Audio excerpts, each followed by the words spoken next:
estaba muy cerquita del Hospital Central. Ajá. Era una casa antigua, de adobe. Era una casa grande, amplia. Me acuerdo que tenía un segundo piso, pero sé que cuando llegaba a subir, desobedeciendo, se sentía muy extraño, se sentía muy raro, como muy pesado. Y empezó ella a ver en la cocina, en el pasillo, en el baño, en ciertos lugares, la figura de un hombre. Momentos en que, estando tú en la cocina, sentado ahí desayunando, cenando, lo que estuvieras haciendo, se abrían en tu presencia y con una fuerza así sobrenatural. Sí. Se golpean y Sí, se de quedan así. azotarse. Cosas se movían y se azotaban inexplicablemente. Y en el patio los carritos, los montables, se movían así solos, de un lado a otro. Así lo chocaban contra la pared. Y lo giraban y se movían hacia el otro lado y topar contra la pared. Ya no nomás era ese hombre, sino había una niña. La mera neta con Roberto Mantilla. Ok, parece que ya quedó la luz. Eso. Entonces, si ves una luz, No vayas. no la sigas. Ok. Oye, bueno, ya arreglamos aquí lo de la luz. Vamos a platicar ya después de que hablamos de doblajes, hablamos de bodas. Vamos a platicar un poquito de experiencias, pues que tiene, ¿cómo le dicen? Paranormales. Cosas que no se pueden explicar a ciencia cierta. Hace algunos años, bueno, hay que decir a la gente que yo te conozco desde antes de que fueras planeado, concebido y que existieras. Te conozco desde antes, ¿no? Sí.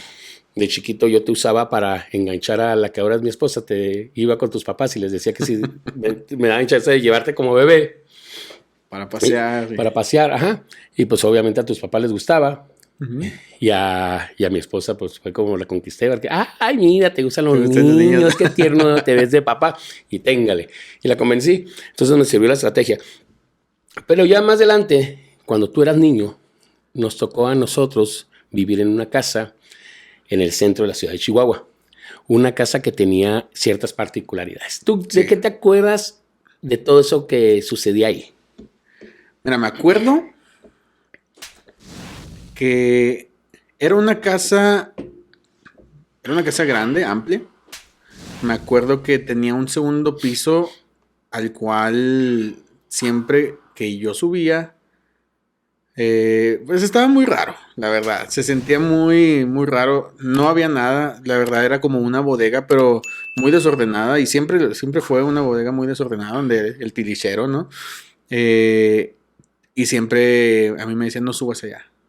Porque yo al principio no lo entendía. No sé por qué no subas. Pero sé que cuando llegaba a subir, desobedeciendo, se sentía muy extraño. Se sentía muy raro, como muy pesado. Okay. Pero me acuerdo de eso. Pero también me acuerdo. Fíjate que hay cosas que me acuerdo y hay otras que no, pero que sé que pasaron porque ya después alguien te las contó. Me las contaron. Sí, yo creo que mi mente de alguna forma lo bloqueó. No entiendo cómo. Pero el hecho de que pues cosas se movían. Cosas se movían y se azotaban inexplicablemente. Okay. No sé tú. No sé, no sé tú, pero yo. Pero yo. Hace Luis Miguel, sonó Luis Miguel. Sí. Oye, pues mira, hablando de esa casa, estaba muy cerquita del Hospital Central. Ajá. Era una casa antigua, de adobe, que tenía ya cierta remodelación, se le había hecho una remodelación. En ese entonces, Erika ya había salido como maestra, mi esposa ya era maestra de educación física, yo ya tenía muchos años de maestro, pero teníamos un negocio en el centro de la ciudad. Y nuestra casa, la casa que teníamos nosotros en ese entonces, estaba hasta el norte. Y yo me acuerdo que tardábamos mucho en trasladarnos. Entonces dije, bueno, vamos a buscar una casa grande en donde podamos poner el negocio y en donde podamos vivir. Una persona me recomendó que fuéramos con una señora. Llegamos con la señora, nos mostró, tenía 3 casas y la que me gustó fue esa. Estaba en ruinas, o sea, sí estaba remodelada, pero cuando yo llegué a verla, ahora sí que me vi muy optimista, porque entrabas, tenía una cochera tapada totalmente. Después de la cochera entrabas a un recibidorcito, y luego a mano izquierda estaba una sala grandota, pero la sala estaba con los techos así descarapelados, despintada, como que le habían arrancado el yeso, las alfombras levantadas, las alfombras naranjas, ¿no? Ajá, como sí, rojas, naranjas. Ajá. Y luego estaba la cocina, había un pasillo, había un patio interior atrás del recibidor y luego una recámara, un baño, dos escaloncitos y luego estaba la recámara principal con baño, que también tenía las alfombras, todas las alfombras de las habitaciones. Bueno, en la sala, en las habitaciones, todas las alfombras están arrancadas y hechas bola en el centro.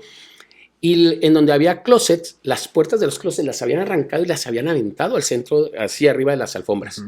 Estaba muy sucia cuando yo fui a verla, estaba muy sucia. Había comida como que, ¿qué te gusta? Como si una persona comió o estaba comiendo y repentinamente se fue. Así. O sea, estaba como si alguien la destruyó y se fue así de imprevisto. Así. Tenía un pasillo hasta el fondo. Y luego una lavandería y un patio que se comunicaba. Sí, como en L, ¿no? Como así daba vuelta, como una herradura. Lo subías y arriba había 2 habitaciones grandísimas que siempre estuvieron muy tiradas desde que yo llegué. Tratamos mucho de limpiarlas, de sacar basura. Yo llevaba muchas cosas de mi equipo, ahí lo guardé. Pero sí había muchos tiliches y muchas cosas así. Bueno, cuando yo llego, le vi futuro y decidí rentarla. Hago mi contrato, estaba baratísima la renta, en aquel entonces creo que me la rentaban en 1,700 pesos al mes, cuando una casa con esas características, en esas dimensiones y en el centro, debiera de andarte costando unos 6,000, 7,000 pesos, entonces era una super ganga. Y más para poner un negocio como... Claro, pues me convenía. Sí. En ese entonces quiero decirte que nosotros como negocio manejamos 3 distribuciones, 3 marcas extranjeras. De 2 de ellas éramos el líder nacional en ventas, Chihuahua. Le ganábamos a Nuevo León, le ganábamos a Jalisco y al Estado de México. Le ganábamos a quien se pusiera. Éramos lo número 1, nos iba muy bien. Pues bueno, rentábamos. Mi esposa al principio como que no le veía futuro. Contraté a unas personas, se instalaron las alfombras, se limpió, se detalló todo, se le dieron acabados y se dejó en óptimas condiciones. Pero empezaron a suceder cosas que ya después los ves con el tiempo en otra dimensión. Pero en ese entonces, como van sucediendo poco a poco, no lo dimensionas. No, es así. ¿Sí? Ok. La gente también luego me fue platicando sus experiencias, toda la gente que trabajó con nosotros o amigos, ¿no? Perdimos amigos por esa casa. Sí. El foco, ahorita con el foco. El foco te tocó a ti, pero eso ya fue de lo más avanzado. Teníamos a una empleada, yo tenía en ese entonces a una empleada. Y ella, cuando yo regresaba de dar clases al mediodía, llegaba y la veía nerviosa y la veía con miedo. Fueron los primeros indicadores. Ella me decía, Roberto, es que fíjate que se ven duendes. Es que fíjate que se mueven cosas. Empezaban a suceder cositas como esas, que ella tenía su bloc de notas aquí, en el escritorio, y resulta que se levantaba al baño y cuando regresaba ya no estaba el bloc y oye Silvia, el bloc de notas. Pues aquí lo dejé y pues búscalo, y iba y lo buscaba y se iba y se daba una vuelta y luego volvió a aparecer en el lugar en donde lo había dejado. Ese tipo de detalles sucedieron. Esta chava no aguantó y se fue. Después entró otra persona y luego otra y pasaron varias empleadas. Rotación. Pero todas se iban porque veían o escuchaban cosas. ¿Sí? Luego habrá tiempo de platicar muchos detalles de lo que nos fueron platicando ellos. Dentro de la casa empezamos a tener nuestras juntas de capacitación.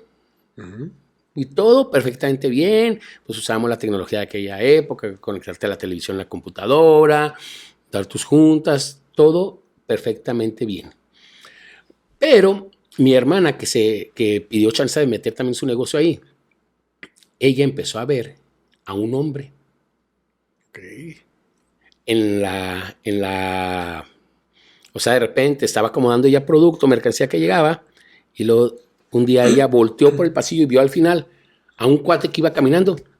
Y ella fue a buscarme, creía que era yo, fue a buscarme, y cuando pasa por mi oficina, que tenía una ventana así, y la puerta abierta, y yo estaba sentado en el escritorio, y me ve, se sorprendió y luego me dice, ¿alguien se metió, Roberto? Y salimos los dos al recibidor y nada, no había nadie, la puerta estaba cerrada el garage, o sea, no había forma de que pudieran entrar. Y empezó ella a ver en la cocina, en el pasillo, en el baño, en ciertos lugares, la figura de un hombre. Dice ella que es similar a lo que yo era, ¿no? Bueno. Resulta que después empezaron las cosas, todo esto fue paulatino. Las familias o amigos que nos visitaban, de repente iban y estábamos cenando en la cocina y luego sucedía que alguien quería ir al baño y para ir al baño era salir de la cocina, irte por el pasillito, llegar al baño, pero había gente que ahora me lo ha confesado que se preferían aguantar o decir ya nos vamos para irse al baño a su casa que ir al baño de nosotros. La casa. ¿Por qué? Pues porque sentían algo, dicen que sentían algo, así. Entonces, bueno, pues nosotros íbamos viviendo, las ventas y el negocio aparentemente iban bien o sea, duraron varios meses siendo... Con la tendencia. La tendencia bien, sí, siendo el número 1 nacional. Entonces, resulta que una de las cosas que fue muy impactante para mí, un día yo llegué, meto el carro a la cochera, dejábamos una camioneta afuera y el carro lo metí a la cochera y se cierra la cochera con candado, me meto y la luz de la cochera se quedaba prendida, la dejábamos prendida. Pero desde adentro había unos como vitrales en donde tú podías ver que la luz estaba prendida de afuera. Sí. Entonces yo ya llego, me meto, voy a la recámara y en eso mi esposa va y me dice, oye, ¿por qué no prendiste la luz de la cochera? Sí, la dejé prendida. No, pues está apagada. No, pues sí, yo la prendí. Yo la usaba, la dejaba prendida para que me sirviera de lucecita para todo el pasillo y llegar hasta las recámaras. Pues ahí vamos a ver. ¿Qué crees? Y la primera ocasión, apagada la luz. Pues ya la prendimos. Pero se volvió a repetir. Las siguientes ocasiones ibas y prendías la luz. Y ya no prendía. Ya no había foco. Ya no había foco. Y no hay una explicación lógica. O sea, la ley de la física no permite que alguien pudiera haber entrado a la cochera, porque estaba cerrada totalmente hasta arriba. Sí, era muy se hubieran tenido que haber subido al carro para subirse y quitar el foco. Si alguien se hubiera robado por vagancia. Eso sucedió 2 o 3 veces, ¿no? Que nos robaron el foco con la cochera cerrada. Entonces empiezas a pensar esas cosas y no le das explicación, pero dices, ¿qué tiene? ¿Qué tiene? No pasa nada. Ahí, en ese entonces, nuestra hija mayor, pues era una niña, tenía en ese entonces, que será unos 3 años. Yo creo que sí, más o menos. Estaba chiquita. Ella, desde siempre a mí me gustó que ella durmiera en su cuarto. O sea, nació a los 2, 3 días ya en su cuarto, en su cuna, y la atendíamos hasta allá. Así fue en la casa que vivíamos antes. Ahí ya tenía su recámara. Pero ella decía, empezó a volverse muy inquieta para dormir sola. Ya no quería dormir sola. Y decía que veía circulitos. Es que veo circulitos así. Entonces se empezó a convertir en algo, pues que dices, es algo de niños, no pasa nada. Tú tenías en ese entonces como que ser 4 o 5 años, ¿no? Por ahí. Y pues no sé si te acuerdas con Sheila, convivías, si ella te contaba alguna de esas cosas, pero ella era lo que platicaba mucho con la gente, es que hay circulitos. Un día va y nos visita mi hermana y su hija era adolescente, era jovencita. Y se pone 15 años, más o menos. Y se pone a jugar a las escondidas con mi hija Sheila. Entonces, Gisela, mi sobrina, la jovencita, va y se esconde, se mete a mi cuarto, abre el closet y cierra el closet. Y se esconde ahí. Y estando ahí escondida, ella de repente oye, que le mueven las puertas del closet. Y entonces ella se cayó más, dijo, que no me encuentre Sheila. Y se oyó más fuerte. Y cuando estaban golpeando el closet, ella escucha la voz de Sheila en la cocina, que anda ya preguntando por Gisela. Entonces dice Gisela que abre la puerta y sale despavorida para irse hasta la cocina y llega ya toda asustada. ¿Quién le estaba tocando la puerta? Si nomás estaba mi esposa, su mamá, o sea, mi hermana, ella y mi hija. Y nadie más. Y le estaban tocando la puerta del closet. Eso sucedió. Pues fue causa para que ella dejara de ir a la casa o se volvieron muy esporádicas sus visitas. Sí. Como mucha gente. Yo llegué a quedarme a dormir en algunas ocasiones, lo cual yo siempre les pedía a mis papás por estar ahí también con Sheila y todo. Y ellos como que no querían, pero ándale, por favor, déjame. Me acuerdo que... Te negaban el permiso. Que me negaban el permiso, pero sí me llegué a quedar. Y me acuerdo que... Bueno, eso es lo que no me acuerdo, pero que me contaron. Que terminaba siempre quedándome en un cuarto yo solo porque Sheila terminaba yéndose con ustedes. Con nosotros, sí. Ajá. Ya era cuando él tenía mucho miedo a eso. Exactamente.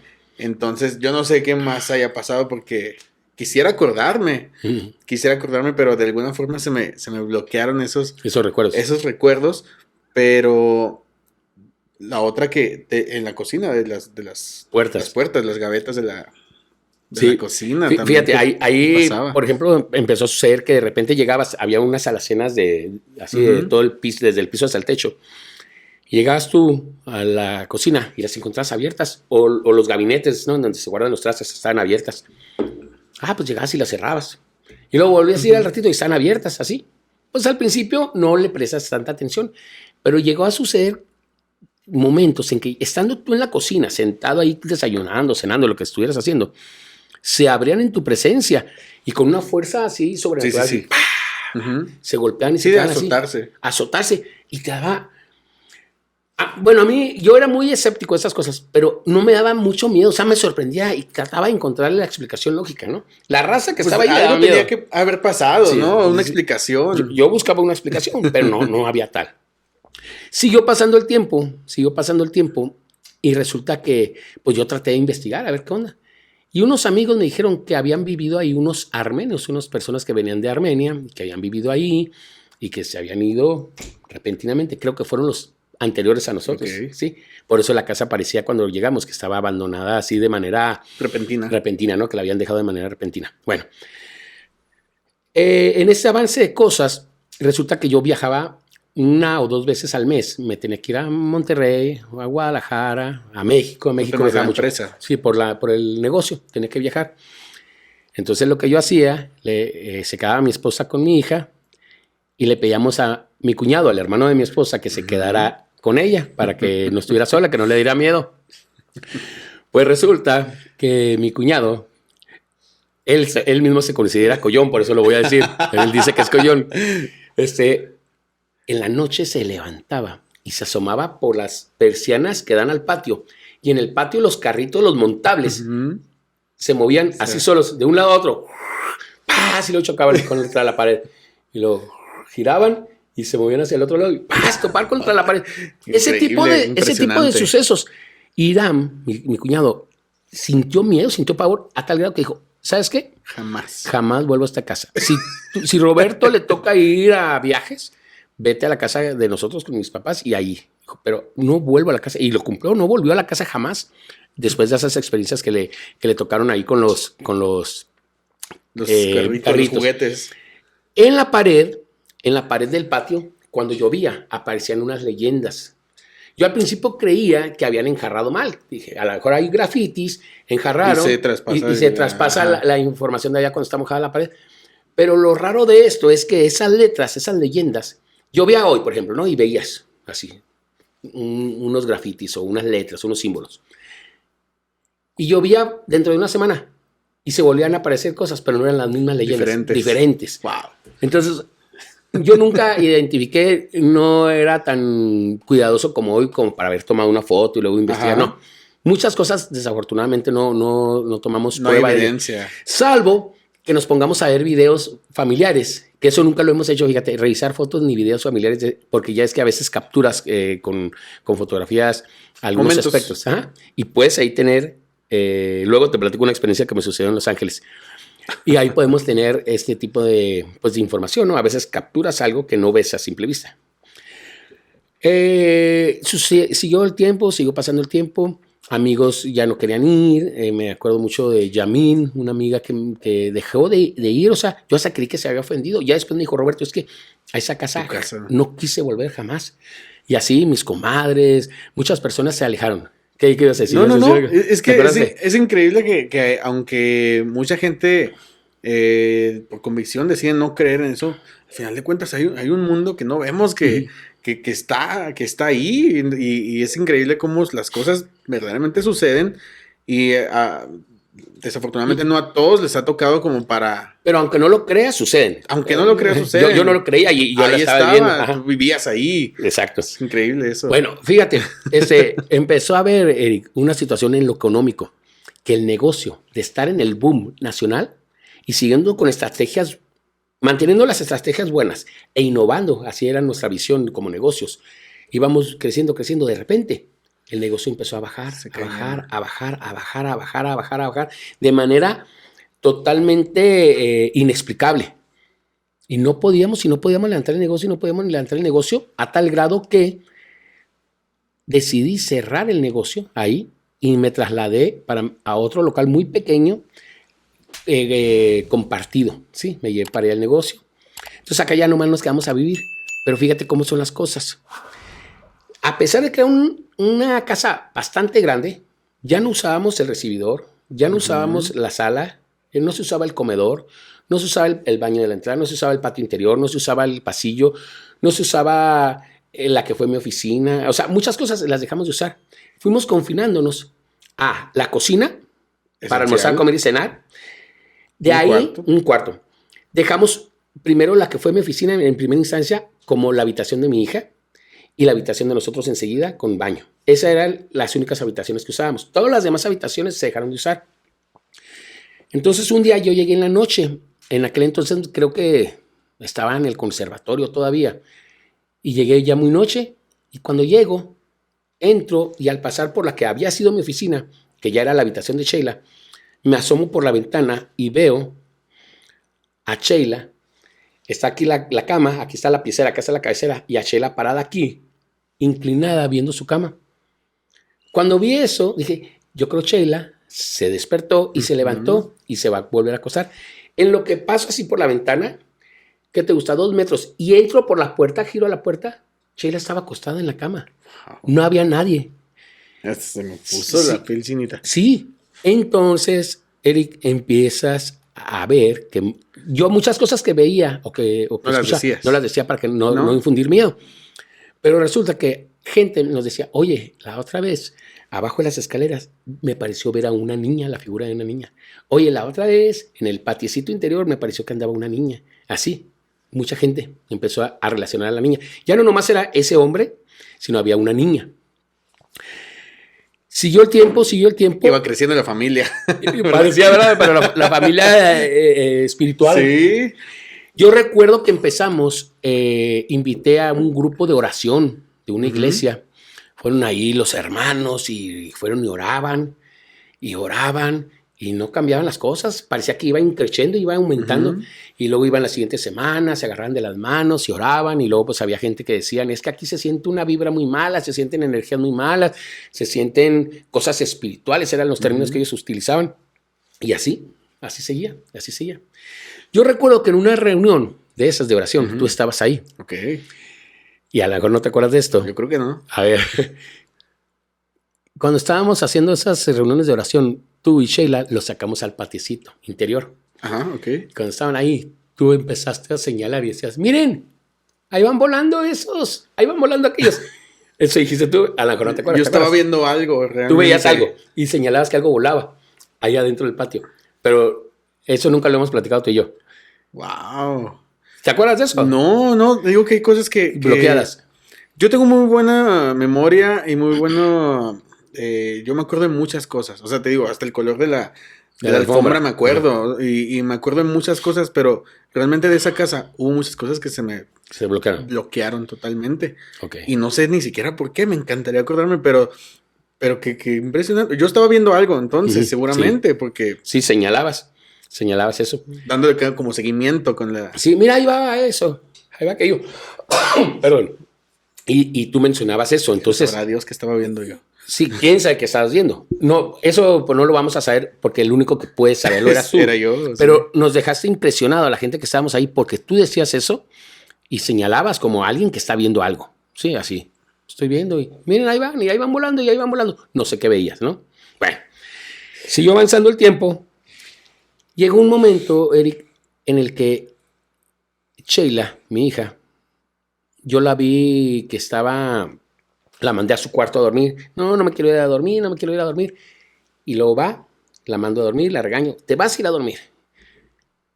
Y al ratito viene. Y yo estaba acostado viendo la tele y allá estaba la puerta de mi recámara. Veo que Sheila llega y se para ahí y está llorando. Y luego me dice, papi, traía un osito de peluche, no sé. Papi, quiero venirme aquí contigo, quiero entrar. Le dije, no, mami, vete a tu cuarto. Y en eso, ella usaba un camisoncito blanco, lo tengo bien presente. Veo cómo es jalada por algo no visible, pero ves el efecto que jalan del camisón. Y cuando la jalan, ella hace una expresión así de un pavor que nunca se lo he vuelto a ver, así una expresión de pavor, y trata de correr hacia mí. Y cuando veo yo eso, reacciono. Me acuerdo que levanté las cobijas y bajé las piernas de la cama, y en eso, haz de cuenta como que ella está ejerciendo fuerza para allá, y la sueltan, y sale corriendo. Ajá, sale corriendo, la tuve que levantar casi caída, así en los brazos, y la agarré llorando. Oh, wow. Fue la última vez que le pedí que se fuera a su cuarto. En ese momento, Eric, quedamos confinados, nuestra familia, a vivir en el mismo cuarto, con el bañito, el baño de la recámara principal, baño y la recámara principal. Ahí vivíamos. Ya los 4 ya habían nacido Sharon ahí, ¿verdad? ¿Todavía no? No. Bueno, 3, todavía no nacía Sharon. Entonces, me acuerdo que en la mañana era desayunar. Iba Erika, mi esposa, preparaba el almuerzo, almorzábamos en la habitación, comíamos en la habitación, cenábamos en la habitación y nomás íbamos al baño. O sea, la casa siendo tan grande, nos fuimos confinando a un espacio muy reducido. Y estaba muy de moda un programa que se llamaba Historias, ¿cómo se llama? De Ultratumba, historias de Ultratumba. Okay. Y casi todos los casos, eso sí están documentados, afortunadamente, decían que las fuerzas estas que movían objetos en esos casos te iban confinando a un espacio muy reducido de la casa, del territorio. Característica entonces de... Territorial, 100%. De sí. Entonces nos empezaron a llevar a ese espacio muy, muy, muy reducido. Y ahí ya vivíamos toda la familia en un cuarto, en 4 paredes. Ya no había... O sea, estaba desperdiciada otras habitaciones, las de arriba totalmente desperdiciadas, los otros baños, la sala, el comedor, el recibidor, el patio, todo estaba desperdiciado por el miedo. O sea, ya sentíamos miedo. ¿Cuánto tiempo duraste ahí? ¿Cuánto tiempo estuvieron ahí? Pues fueron algunos meses, yo calculo que fue un poquito de más de 2 años, pero todo fue paulatinamente, muy sutilmente fueron incrementándose las cosas. Sheila, yo hablé con una psicóloga. Le pregunté, oye, ¿qué hago con Sheila? Está pasando esto y esto y esto y esto. Y no quiere soltarme. Ella me dio varias estrategias, pero ella dormía a un lado de mí, en el piso. Fíjate, dejó su cama y que en un colchoncito, una colchoneta delgadita, sí, allá en el piso, en la alfombra, se dormía y tenía que estar tocándome siempre, si no, no podía dormir. O sea, ese grado de miedo le tocó vivir. Pasa el tiempo y llevé a mi suegro con un detector de metales, porque me decía él, es que si hay tantas apariciones, o sea, tantas manifestaciones, es probable que haya algún tesoro enterrado y hay espíritus que lo están protegiendo. Pues yo no sé realmente esas cosas. Yo nomás lo platico como lo viví, ¿no? Uh-huh. Y fuimos, había unas zonas en donde pitaba un poquito más, pero mi suegro decía, eso puede ser una cimentación, las varillas y cosas así. Y nos fuimos, no quisimos escarbar nada. Llegó un momento, Eric, en que decidimos mejor irnos. Era la mejor opción. Se tardaron. Sí, nos tardamos. Se tardaron bastante. Ahí nació nuestra segunda hija, Sharon, y luego recién nacida, a los meses nos pudimos comprar una casa y nos movimos. Esa casa realmente nunca pudimos hacer una investigación. Hubiera estado muy suave, ¿no? Esconder cámaras y grabar 24 horas. Sí, hubiera estado. De hecho, no sé si te acuerdas que antes de la pandemia fuimos a la parte de afuera. Ah, ok, sí. Andábamos por ahí y llegamos para ver cómo se veía y realmente se veía exactamente igual. Pues después de esa vez, hace unos cuantos meses, íbamos pasando por ahí y una de mis hijas dijo, a ver, pasa despacito para ver ¿qué se ve? Y nos paramos y estaba la puerta entreabierta y había un señor sentado así, viéndose afuera. Bueno, quisimos averiguar. No. Seguimos caminando y nos fuimos. Si era una persona real o no, eso ya no. ¿Sabes qué? Vuelvo a lo mismo. ¿No viste si había foco? No dije neta. ¿Sabes qué? Yo fui muy era muy escéptico ante esas cosas, esas manifestaciones. Siempre decía, hay una explicación para cada cosa, hay una explicación para cada cosa. Ahí, todas las cosas y otras más que ahorita no recuerdo, no le encuentro explicación. No le encuentro explicación.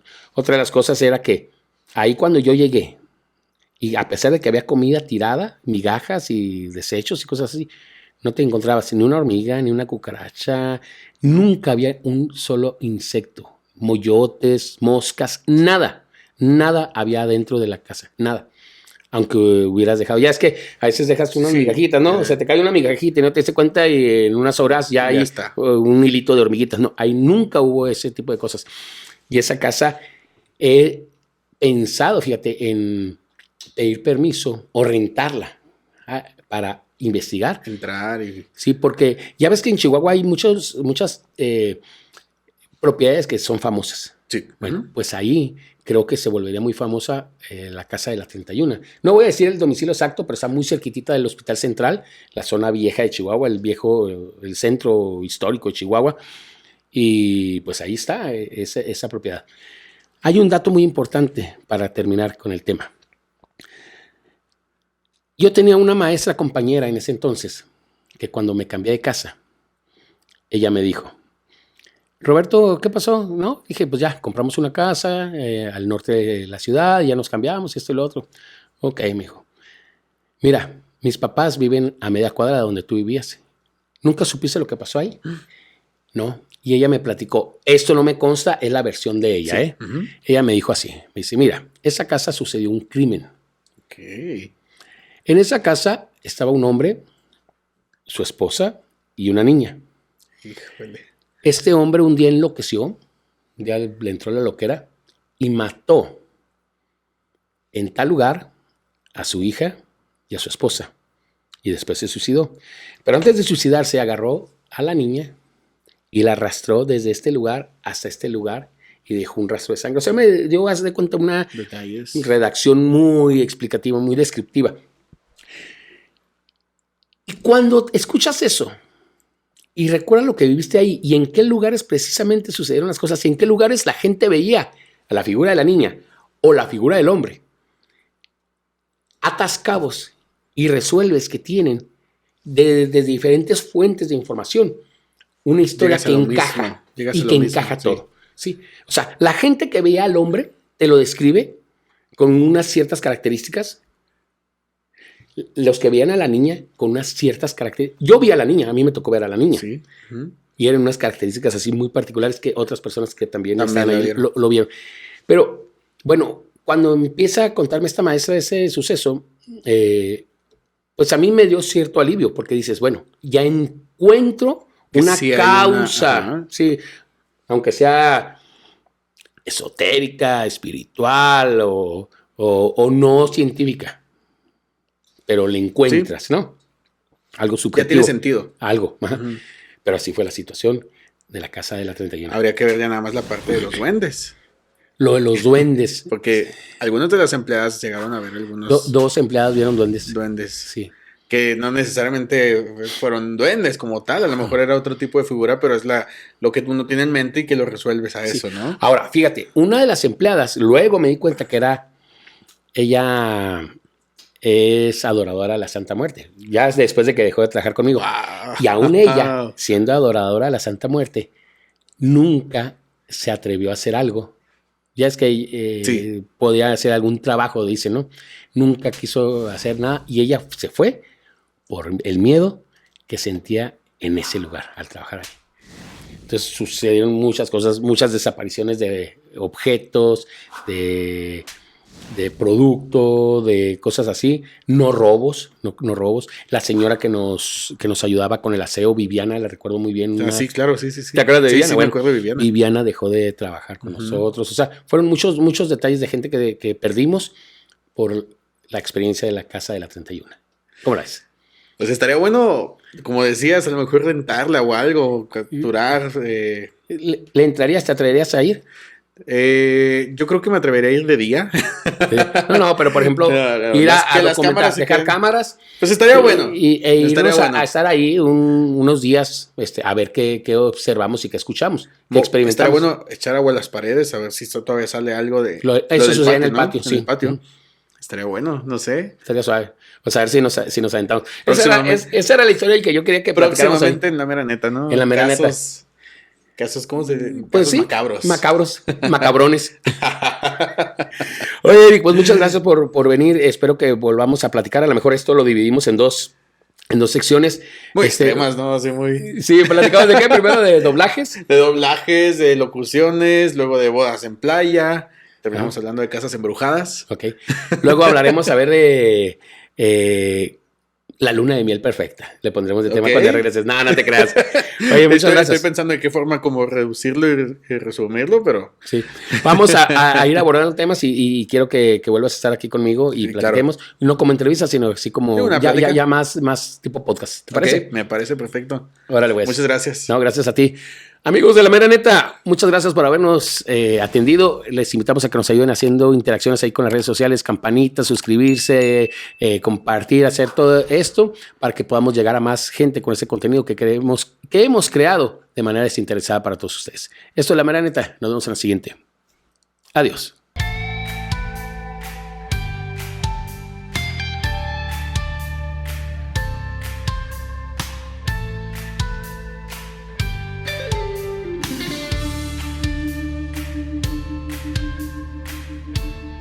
La Mera Neta con Roberto Mantilla.